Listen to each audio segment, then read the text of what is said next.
बुद्धीच्या सागरातील मंथन भीमात होते, समतेच्या भावनातील चंदन भीमात होते, तालात जीवनाच्या विषमता नाचली, न्यायाची रागदारी गुंजन भीमात होते।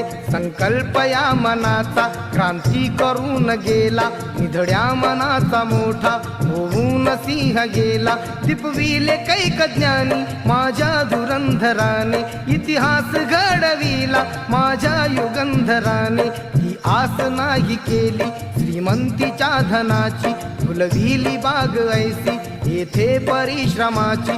दुःखाला झेलणारा काळाला छेदणारा, गुणवंत पाहिला मी अन्यायी झुंजणारा। विसरून गेला शेवटी जातीयतेची ज्वाला, भीमराव माणसाला माणूस करून गेला। काळाच्या डोळ्यावरती बस